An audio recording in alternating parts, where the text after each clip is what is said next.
안녕하십니까? 소중한 나, 무한 행복, 소나무 시간입니다. 여러분들 만나 뵙게 되어서 진심으로 반갑습니다. 옛날 옛적에 있었던 일입니다. 옛날 옛적에 천병산이라는 산에 보문암이라는 작은 암자가 있었다고 합니다. 그래서 천병산에 보문암이라는 암자가 있었는데 그 작은 암자에는 스님 한 분과 그리고 거사님 한 분이 함께 살고 있었다고 합니다. 스님의 법명은 철감, 철자, 감자, 철감 스님이었고, 그리고 철감 스님과 함께 암자에서 살고 있던 거사님의 이름은 성이 왕씨라서 왕씨성을 따가지고 왕노인이라고 불리었던 그런 거사님이 계셨습니다. 그래서 이제 철감 스님하고 이 왕노인이 천병산 이 보문암에서 함께 지내면서 같이 수행을 하고 있었다고 합니다. 철감 스님께서는 평생 법화경을 독송하시고 수행을 하시던 그렇게 숨어 살던 큰 스님이었습니다. 그래서 평생을 법화경을 독송하고 연부를 하면서 수행하던 철감이라는 스님이 보문암에 계셨습니다. 철감 스님이 어느 날 꿈을 꿨습니다. 어느 날 꿈을 꿨는데 꿈속에서 어느 부인이 나타나더니, 어느 귀부인이 나타나더니 바루, 그 스님들이 공양할 때 드시는 바리떼 있지 않습니까? 바리떼.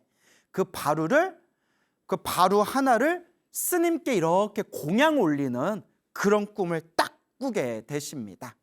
그래서 꿈에서 딱 깨어나고 나서 철감 스님께서 희한하다, 왜 이런 꿈을 꿨을까? 희한하다라고 이제 생각을 하면서 이제 그날따라 그 마을에 일이 있어가지고 볼일을 보러 이제 마을로 내려가시게 됩니다. 마을에서 볼일을 다 마치고 난 뒤에 이제 해가 뉘어 질 때쯤에 늦은 오후에 이제 암자로 이제 돌아가시게 됩니다. 그래서 그 천병산 골짜기에 이제 물이 졸졸 이렇게 물이 흐르는 그 골짜기로 해서 그렇게 암자로 천천히 걸음을 옮기고 있는데 어디서 시냇물 소리 속에서 응애 하는 아기 울음소리가 들리는 겁니다. 이 깊은 산 속에서 왜 애기 울음소리가 들리지? 이 깊은 산 중에 왜 애기 울음소리가 들리지? 철감 스님이 혹시나 싶어서 그 졸졸 흐르는 시냇물 소리 그 속으로 그 들려오는 애기의 울음소리를 따라서 골짜기 안쪽으로 들어가게 됩니다. 그런데 그 시냇물이 흐르는 그 시냇가 옆에 반들반들한 그 돌덩어리 위에 젖먹이 아기가 이렇게 누워 있는 겁니다. 그 아기가 응애 하고 울고 있는 겁니다. 그래서 철감 스님이 깜짝 놀래가지고 아이고 아기야 왜 여기에 혼자 이렇게 누워 있니? 엄마는 어디 가고 아빠는 어디 갔니? 근데 주변을 둘러보니까 아무도 없는 거예요. 그대로 두다가는 이제 해가 지고 나서 삼진승들에게 이제 또 먹이가 될 수 있는 그런 이제 무서운 상황이 펼쳐질 거 아니에요. 그래서 아기를 여기다 그냥 둘 수는 없겠다 싶어서 스님께서 이렇게 그 아기를 걷어가지고 이제 보문암 암자로 돌아오시게 됩니다.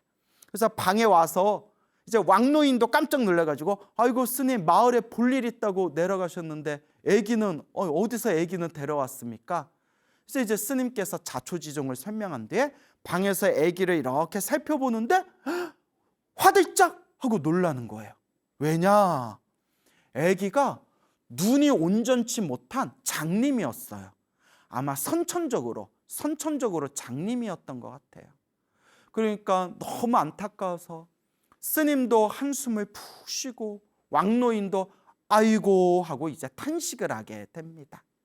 그래서 우리 철감 스님하고 왕노인이 이제 서로가 대화하기를 이 아이가 우리 품에 들어오게 된 것도 다 인연법이 아니겠습니까?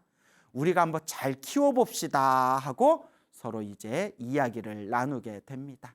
그래서 이제 스님하고 왕노인이 그 젖먹이 이제 아기를 아주 혼신의 힘을 다해가지고 그렇게 이제 키우게 되는데요. 그래서 매일매일 마을에 내려가가지고 그렇게 이제 마을 사람들에게 이제 적동량을 하게 됩니다. 다행히 이 보무남의 철감 스님께서 워낙 마을 사람들에게 존경을 받던 그런 어른 스님이었기 때문에 마을 사람들의 그런 배려와 관심 덕분으로 이제 이 아이가 무럭무럭 자라날 수 있게 되었습니다. 그렇게 세월이 손살같이 흐르고 흘러서 이제 그 아기가 이제 8살이 되었습니다. 근데 이 아이가 8살이 되니까 이제 말할 줄도 알고 이 사물을 이제 분간할 줄 아는 나이가 되었지 않습니까?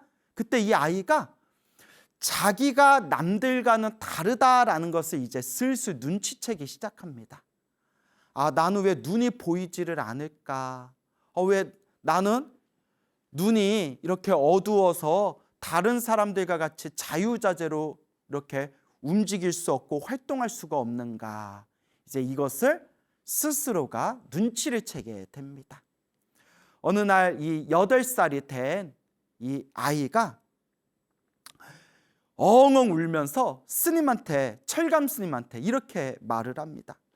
스님, 제가 이 온전치 못한 눈으로 제가 이렇게 스님과 또 우리 이제 어르신과 이 수많은 사람들에게 도움도 못 되고 오히려 피해만 주는 것 같은데 제가 살아서 무엇하겠습니까, 스님? 저 그냥 죽고 싶습니다. 이러는 거예요. 그 어린 놈이 8살짜리가. 너무 조숙하다. 그죠? 8살짜리가 뭘 안다고 엉엉 울면서 스님, 제가 이렇게 살아서 뭐합니까? 저 그냥 죽고 싶습니다. 이러는 거예요. 그때 철감 스님께서 가만히 그 울고 있는 그 아이를 어루만져 주면서 아이야, 얘야, 내가 너의 이름을 뭐라고 지어줬느냐? 해안. 내가 너의 이름을 해안이라고 지어주었다. 해안. 지혜 해자에 눈안자예요. 지혜의 눈. 그래서 아이에게 해안, 지혜, 해, 눈, 안, 지혜의 눈이다 라고 이제 해안이라고 이름을 지어준 거예요. 얘야, 내가 너에게 왜 해안이라는 이름을 지어줬겠느냐? 이 육신의 눈은, 이 육신의, 이 몸뚱아리의 눈은 허망하고 영원하지 못한 것이다. 덧없는 것이다. 하지만 이 지혜의 눈이야말로 영원하고 가장 값지고 그리고 가장 훌륭한 것이다. 나는 네가 비록 육신의 눈은 온전하지 못하지만 이 육신의 몸보다 더 소중한, 더 훌륭한, 더 값진 지혜의 눈을 얻어라 라는 뜻에서 너에게 해안이라고 이름을 지어준 것이다. 근데 왜 그런 약한 소리를 하느냐? 왜 그런 슬픈 소리를 하느냐? 해안아, 지혜의 눈을 뜨면 되지 않겠느냐라고 철감 스님께서 아이를 어루만져 주십니다. 그 8살짜리 아이를 어루만져 주시면서 하시는 말씀이 해안아, 네가 만약 내가 시키는 대로만 한다면, 내가 시키는 대로 딱 10년만 열심히 한다면 너는 앞으로 중생들을 널리 살릴 수 있는 의원 중에 최고의 의원인 부처님과 같은 대의왕이 되어서, 부처님을 의사 중에서도 최고의 의사다 해서 대의왕이라고 불리거든요. 부처님과 같은 대의왕이 될 것이다. 10년만 내가 시키는 대로 하면 너는 대의왕이 될 수 있을 것이다. 널리 중생들을 살릴 수 있을 것이다. 내가 하라는 대로 한번 해보겠느냐. 그러니까 아이가 얼마나 순진해요. 저도 부처님과 같은 위대한 존재가 될 수 있나요? 스님, 할게요. 제가 어떻게 하면 될까요? 그래서 이제 스님께서 그 다음날 철감 스님께서 그 삼배 자루 있잖아요.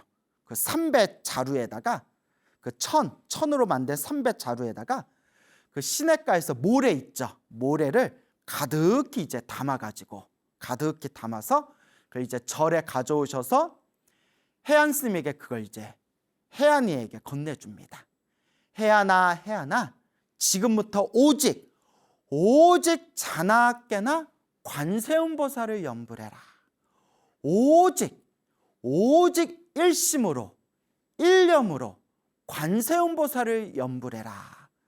요 삼배 안에 있는 이 모래주머니, 요 모래가 가득 담겨져 있는 이 삼배로 만든 이 모래주머니를 꾹꾹 주무르면서 관세음보살님을 일념으로 부른다면 요 모래알 하나하나, 이 한 알 모래알이 모두 중생들을 살리는 만병통치약으로 변하게 될 것이다.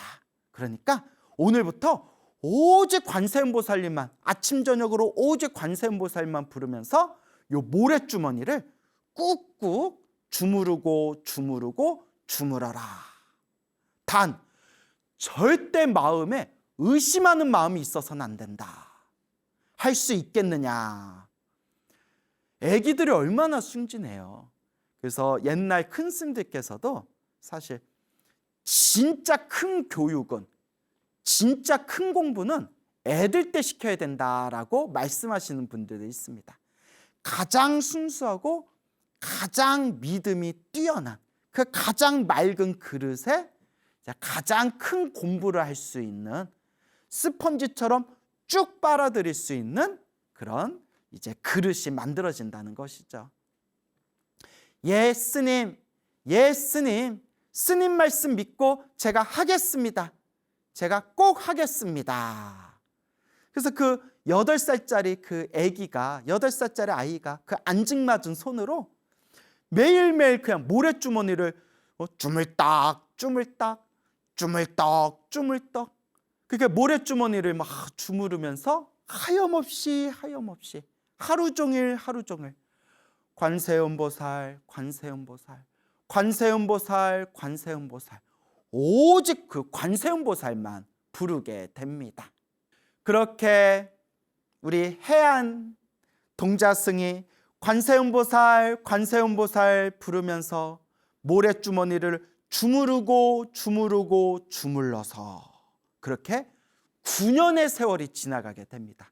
9년의 세월이 지나가게 되는데 그 9년 동안 하도 모래주머니를 주물렀다 해서 그 천이 다 해져가지고 그 천이 다 이제 터져버린 거예요.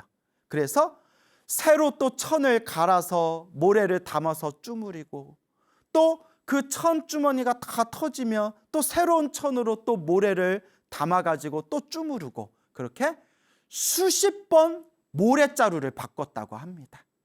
그래서 모래주머니는 수십 번을 바꿨지만 그 모래알은 썼던 것을 또 쓰고 또 쓰면서 그 모래알 한 알이 만병통치약이 되기를 바라면서 주무르다 보니까 나중에는 그 모래알이 서로가 막 주무르다 보면 서로가 막 비벼지잖아요. 나중에는 아주 그냥 반짝반짝거리는 유리알처럼 변했다고 합니다. 9년 동안. 그런데 요 해안 스님이 아무리 봐도 아직은 모래알이 만병통치가 된 것 같지가 않아요. 뭐 이렇게 몇 개 찍어 먹었겠죠. 이렇게 너무 많이 먹으면 이제 맹장 걸리고, 이렇게 모래알 몇 개 이렇게 먹어보고 아직은 만병통치가 아닌 것 같아. 오로지 스승인 철간 스님 말만 믿고 쪼물딱 주물럭 그렇게 이제 모래주머니를 그렇게 이제 주무르게 됩니다. 요새 초등학생 애들은 하도 똑똑해가지고 이제 이런 거 안 믿을 거예요. 예? 요새 초등학생들은 이제 무슨 얘기 해주면 그 자리에서 스마트폰으로 검색을 해봐요. 애들이 어찌나 애들이 영악해졌는지. 그래서 저도 초등학생 때 초등학교 저학년까지만 하더라도 산타클로스 할아버지가 진짜 있는 줄 알았거든요. 저 아직도 기억나요. 초등학교 다닐 때 친구하고 산타클로스가 있냐 없냐 때문에 막 대판 싸운 적도 있거든요. 요새 애들은 안 믿더라고요. 에이 스님, 우리가 애들인 줄 아세요? 애들이 그런다니까요. 근데 옛날 애들, 옛날 그 산골에 살던 그 옛날 옛적의 애들은 얼마나 맑고 순수해요. 오로지 스승님 말만 믿고 모래알 하나하나리 만병통치약이 되기를 발언하면서 관세음보살 그 모래주머니를 9년 동안 주무르게 됩니다. 그렇게 주무르다가 어느 날 스승이신 철감 스님께서 예불을 마치시고 난 뒤에 이제 방에 오셔서 이제 왕노인과 그리고 마을에 있는 고진사를 부릅니다. 이 마을에 살고 있는 고진사는 오랫동안 보문함을 후원해 주던 대공덕주 거사님이었습니다. 그래서 방에 이제 고진사하고 왕노인하고 이제 어느덧 이제 훌쩍 성장한 해안 스님을 옆에 두고 다음과 같이 이야기합니다. 철감 스님께서 제가 이제 세상의 인연을 다한 것 같습니다.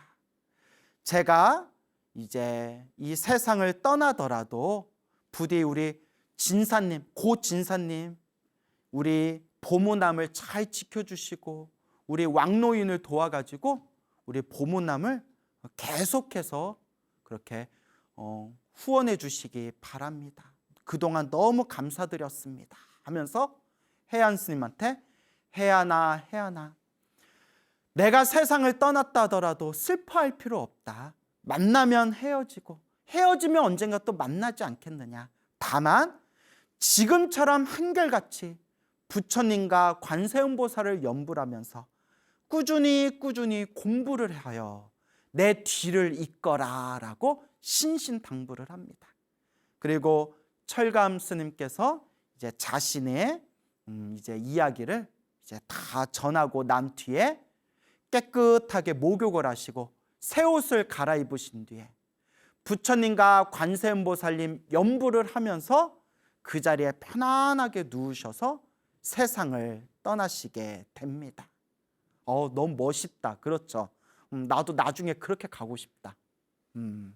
하여튼 그래서 그렇게 철감 스님께서 세상을 떠나시고 그 다음 해가 되었을 때 드디어 우리 해안 스님이 모래주머니를 주무르고 관세음보살을 염불한 지 딱 10년이 되는 해였어요. 10년이 되는 해였는데 분명히 스승이신 철감 스님께서 네가 내 말대로 10년만 주무르면 이 모래알이 만병통치약이 될 것이다 라고 하셨는데 10년이 됐는데도 모래알은 그냥 모래알이에요. 그래서 다른 사람 같으면 속았다 훌떡 속았다 라고 생각할 수도 있었겠지만 이 맑고 깨끗하고 순수한 마음을 가졌던 해안 스님은 스승이 나에게 거짓말할 이유가 없다. 스승이 나를 속였을 리가 없다.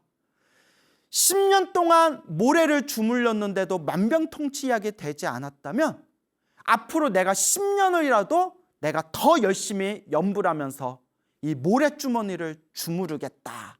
이렇게 새롭게 마음을 먹습니다. 야, 대단하다. 야, 나 같아도 못할 것 같은데. 참 이게 순수한 사람들이 있어요.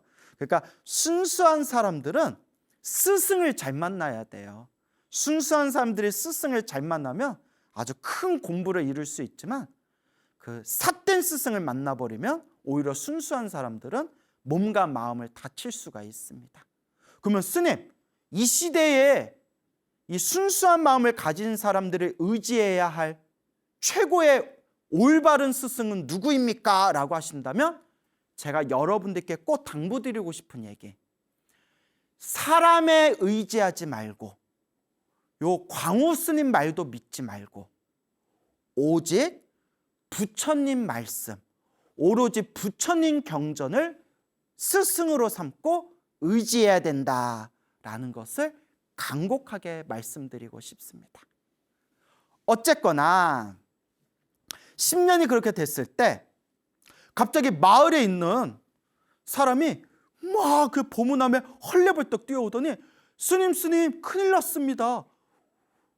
마을의 고진사님이 쓰러졌습니다 이러는 거예요.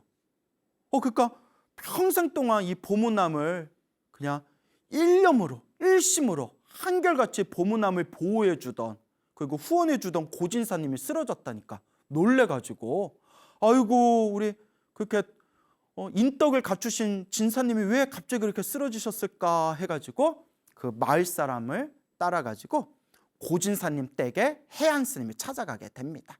이제 눈이 안 보이니까 마을 사람 이제 이렇게 손을 붙들고 이제 따라갔겠죠. 그래서 딱 들어가 봤더니 고진사님이 중풍으로 쓰러진 거예요. 중풍으로 하고 이제 중풍으로 딱 쓰러져 버린 거예요. 그래서 자기가 어떻게 해야 될지 모르겠는 거예요. 어떡하지? 의원은 왔다 갔습니까? 네, 그 의원은 뭐랍니까? 이거 어떡하지? 그래서 자기가 할 줄 아는 게 뭐예요? 해안 스님이 평생 10년 동안 했던 게 뭐예요? 쭈무르던 거잖아요. 주물주물 쭈무르는 거였잖아요. 그래서 해안 스님이 누워있는 그 고진사님의 몸을 쪼물떡 관세음보살 하염없이 관세음보살을 부르면서 해안 스님이 고진사의 몸을 쪼물떡 주무릅니다. 그렇게 한참을 주무르는데 갑자기 의식을 잃었던 고진사가 한숨을 푹 내쉬면서 아이고 잘 잤다 하면서 자리에서 부스스 일어나는 거예요.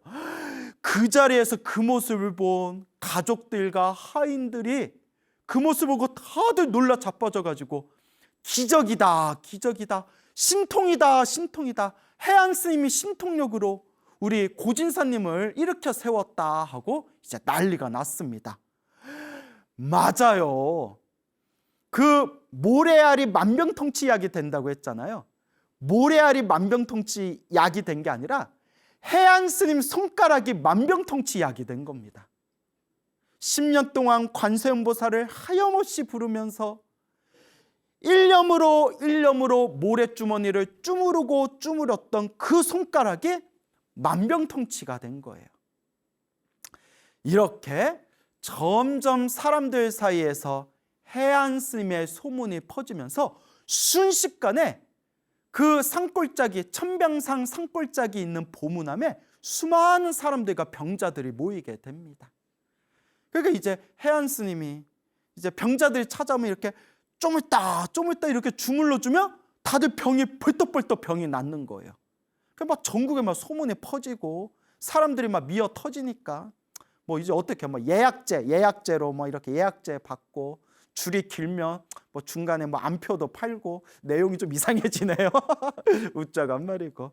그래서 해안 스님이 이제 이렇게 힘들고 괴로운 병자들을 내가 이제 위로해 주겠다. 그들의 아픔을 조금이라도 어루만져 주겠다라는 자비심으로 그렇게 찾아오는 사람들을 이제 만져주고 그들의 병을 치료해 주게 됩니다. 그렇게 해서 그 짧은 시간 동안 이 해안 스님의 이름이 이제 전국에 나라에 널리 퍼지게 되었는데, 그때 그 왕궁에 왕과 왕비가 큰 근심에 빠지게 됩니다. 그냥 눈에 넣어도 아프지 않은 금이야 오기야 키운 공주가 있는데 공주가 갑자기 쓰러져서 3년 동안 의식을 못 차리는 거예요. 그래서 나라 안에 있는 수많은 명의들을 불렀지만 공주가 의식을 차리지를 못하고 자리에서 일어나지를 못하는 겁니다. 그러다 문득 그 나라 안에 널리 이제 이 해안 스님의 소문이 퍼지면서 저 천병상 보문함에 해안이라는 젊은 스님이 있는데 그 스님이 손으로 스치기만 하더라도 병자의 병이 다 사라지더라 라는 이제 소식을 듣고는 왕명을 내려서 사신을 보내가지고 이제 우리 해안 스님을 이제 모시게 됩니다. 그래서 이제 해안 스님이 부랴부랴 이제 서울로 상경을 해가지고 이제 왕궁에 들어가게 됩니다. 이제 왕궁에 들어가 가지고 이제 누워 있는 이제 공주님, 이제 눈은 보이지 않으니까 이제 사람들의 도움을 받았겠죠. 누워 있는 공주님의 이렇게 맥을 짚어본 뒤에 그 공주님 몸에 있는 맥을 따라 가지고 관세음보살, 관세음보살, 그 관세음보살의 거룩한 자비로운 그 손길을 마음에 떠오르면서 그 공주님의 몸에 있는 맥을 따라서 이렇게 이제 지압을 해주게 됩니다. 그렇게 한참 동안 관세음보살, 관세음보살 연부를 하면서 공주님의 맥을 지압해주고 지압해주고 그렇게 한참 동안 지압을 해준 뒤에 해안 스님이 자리에서 일어나기도 전에 공주님이 눈을 번쩍 들고 3년 동안 의식을 잃었던 공주님이 의식을 되찾게 됩니다.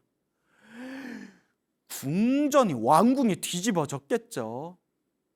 그렇게 부시시시 공주님이 자리에서 일어나면서 난 누구? 여긴 어디? 어머니, 아버지 왜 그러세요? 다들 사람들은 왜 그러지? 왜 울고 있지? 뭐 이런 이제 아름다운 장면들이 이제 펼쳐지게 되었겠죠. 어쨌거나 3년 동안 누워있던 공주가 건강을 되찾게 됩니다. 왕과 왕비가 얼마나 감동을 받았겠어요. 스님, 소원이 뭡니까? 스님의 소원이 뭡니까? 모든 소원을 다 들어주겠습니다. 근데 여러분, 이제 사이비들은 이제 가짜 사이비들은 이제 막 돈을 요구한다거나 권력을 요구한다거나 이러겠죠. 하지만 우리의 맑고 깨끗하고 순수한 우리 해안 스님은 저는 아무런 소원이 없습니다. 저는 어서 보문함에 돌아가서 저를 찾는 병자들을 조금이라도 더 치료해주고 싶습니다. 와, 완전 모범답안이야. 모범답안. 이렇게 말해야 왕이 더 감동받잖아요. 이거 약간 감동 파괴인가? 예, 완전 모범답안. 이렇게 얘기해야 왕과 왕비가 와, 정말 훌륭하신 성인이시다 이렇게 감동받잖아요. 예, 웃자고 한 말이에요, 여러분. 저는 그냥 절로 돌아가기를 원합니다. 그거 이제 왕과 왕비가 후한 상을 내리고, 그리고 이제 왕이 징표를 줍니다. 패를 하나 줘요. 징표를 스님에게 내리면서 앞으로 나라 안의 관리들을 만날 때 이 표를 보여주면, 이 패를 보여주면 왕의 명령과 같이 스님의 부탁과 청을 이 모든 나라 안의 관리들이 들어주게 될 겁니다. 이거는 왕이 증명한 징표니까 이걸 가지시고 필요했을 때 언제든지 사용하십시오 하고 이제 후한 상을 받게 됩니다. 어쨌거나 이제 나라 안에 이제 수많은 관리들의 호의를 받으면서 이제 보문함으로 길을 이제 가고 있는데, 보문함에 도착하기 전에 그 길 가운데 눈이 먼 웬 거지 여인이 나타나서 어르신, 어르신, 사또어른, 사또어른, 이 죄 많은 여인의 이 청을 들어주십시오. 제 딸을 찾아주십시오. 제 딸을 찾아주십시오 라고 막 울부짖는 거예요. 그러니까 스님을 호위하고 있던 요 관리들이, 군사들이 어디서 재수없게 거지 여자가 저리 썩 꺼지지 못하냐? 이분이 얼마나 귀한 분인데 막 이렇게 하고 있는데, 우리 이제 해안 쓰면 자비심이 가득하잖아요. 그러지 마시오, 그러지 마시오. 저 여인을 잠깐 불러보시오. 그래서 그 여인을 부른 뒤에 자초지종을 물어보니까 스님, 스님, 저는 눈이 먼 거지 여인인데 일찍이 남편을 잊고 어린 딸을 의지해서 그렇게 구걸을 하면서 먹고 살았는데 우리 딸을 납치를 당했습니다. 제 딸을 빼앗아간 사람이 이 지역의 관리입니다 라고 막 울부짖는 거예요. 이 얘기를 듣고 그 고을을 담당하던, 그 지역을 담당하던 수령이 대경실색을 하면서 큰일 났다, 큰일 났다. 스님이 행여라도 왕에게 이 얘기를 말했다간 이 고을에 있는 관리들이 자기까지 완전 작살이 날 텐데 이거 어떡하냐, 이거 어떡하냐. 그래서 그 지역의 관리들을 그냥 닥달을 해가지고 그 고을의 수령이 니들 당장 저 여인의 딸을 찾아오라고 빨리 찾아오라고. 안 그러면 우리 다 죽게 생겼다고. 저 스님이 왕에게 얘기하면 이거 어쩔 거냐고. 그러니까 관리들도 행여라도 자기들한테 불똥이 튈까 봐 혼신의 힘을 당해서 하루 만에 범인을 잡게 됩니다. 그래서 하루 만에 그 못된 관리를 잡아내게 되고 그 딸을 무사히 그 눈이 먼 그 거지 여인에게 돌려주게 됩니다. 어쨌거나 이제 시간이 많이 지연이 돼가지고 하룻밤을 고을에 있는 여관에서 머무르게 되는데, 그때 이 스님이 그 거지 여인하고 한 방에서 이렇게 잠시 대화를 나누게 됩니다. 거지 여인이 스님 감사합니다. 이 은혜를 어떻게 갚습니까? 감사합니다. 스님, 저는 죄 많은 여자입니다. 저는 죄업이 많은 죄 많은 여자입니다. 저는 참으로 큰 죄를 지은 여인입니다. 그러니까 우리 해안 스님이 자비로운 목소리로, 비록 많은 죄를 지었다 하더라도 본래 우리 마음은 부처님과 똑같은 깨끗한 그런 불성이 있는 그런 소중한 존재입니다. 지금부터라도 자기가 지은 죄업을 참회하면서 오직 관세음보살을 염불하십시오. 관세음보살 하고 이렇게 부처님의 가르침을 설법해 줍니다. 그때 그 거지 여인이 그 스님의 설법을 듣다가 해양 스님도 눈이 멀었다, 눈이 먼 장님이다라는 걸 딱 이제 알아차리게 됩니다. 그때 이 거지 여인이, 이 장님인 거지 여인이 해안 스님에게 자신이 지은 죄업을 털어놓게 됩니다. 스님의 이야기를 듣다 보니까 제가 옛날 생각이 납니다.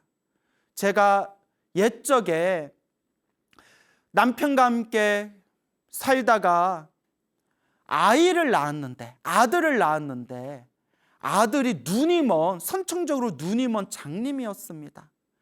가뜩이나 먹고 살기도 힘들고 너무나 가난한데 이 남편이 자꾸 타박을 하고 그렇게 욕을 하고 핍박하는 바람에 우리 살자고 도저히 이 아이를, 눈먼 아기를 도저히 건사할 길이 없어서 이 아기를 제가 저 산에다가 버려둔 적이 있습니다. 산에다 버리고 나서 나중에 시간이 지난 뒤에 내가 이러면 안 되지 하고 다시 아기가 있는 그곳을 갔는데 삼진승이 이미 물어갔는지 아기를 찾을 수가 없었습니다. 저는 너무나 죄 많은 여인입니다. 그러다가 남편과 사이에 건강한 딸을 낳았지만 남편은 금세 세상을 떠나게 되고 덩달아 저도 두 눈을 잃게 되었습니다. 그래서 그냥 딸에 의지해가지고 이렇게 구걸하면서 이 죄 많은 이 생명을 지금까지 유지하면서 살아왔습니다. 스님 하면서 울고 있는데 해안 스님이 떨리는 목소리로, 덜덜덜덜 떨리는 목소리로 이렇게 묻습니다. 그 아들을 몇 년 전에 어디다 버렸습니까? 예, 스님. 19년 전에 천병산 골짜기 돌 위에다가 놓아두고 제가 버렸습니다. 그때 해안 스님께서 제 나이가 19살이요, 저의 스승님께서 천병산 골짜기 시냇가 옆에 돌 위에서 저를 거두어 주셨습니다 하는 순간 이 장님 여인이 아들아 하면서 스님을 와락 껴안고, 스님도 어머니 하면서 그 거지 여인을 껴안고, 아들아 어머니 펑펑 이제 눈물을 흘리는데 순간 딱 하고 어머니 눈이 번쩍 뜨이고 해안 스님 눈이 번쩍 뜨인 거예요. 장님이었던 어머니와 장님이었던 그 아들 해안 스님과 거지 여인의 눈이 번쩍 뜨이면서 눈에 시력을 되찾았다. 어떡해. 막 나 눈물 나. 눈물 나. 막 감동의 쓰나미가 가슴을 후려 때리네요. 예. 이 내용은 언제 봐도 감동스러워요. 그 다음 날 사람들이 해안 스님과 그 여인을 보고 모두 다 놀란 거예요. 장님이었던 저 여인과 장님이었던 저 스님이 눈이 번쩍 뜨여서 시력을 되찾은 걸 보고 자초지종을 다 들은 뒤에 이것이 부처님 값이구나, 이것이 관세음보살 값이구나 하면서 모두 다 함께 부처님의 덕을 찬탄했다고 합니다. 그렇게 해안 스님은 어머니와 이제 그 자기 여동생이죠, 자기 누이를 데리고 보문암으로 들어오게 됩니다.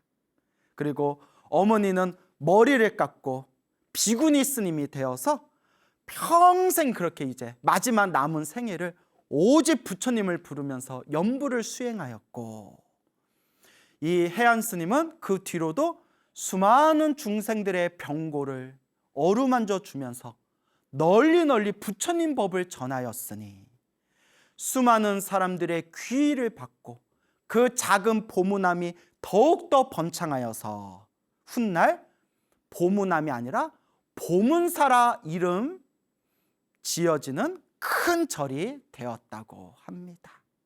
너무나 감동의 이야기가 아닐 수 없습니다.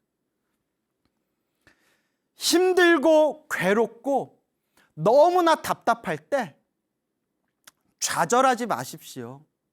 우리 부처님께서 경전에서 항상 말씀하셨다시피 좋은 인연도 나쁜 인연도 내가 지은 업의 인연이다.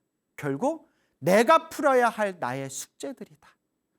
지금 이 순간 힘들고 괴롭고 답답할 때 간절하게 부처님을 부르고 관세음보살을 부르고 지장보살을 부르고 간절하게 지극정성으로 부처님께 의지하시기 바랍니다.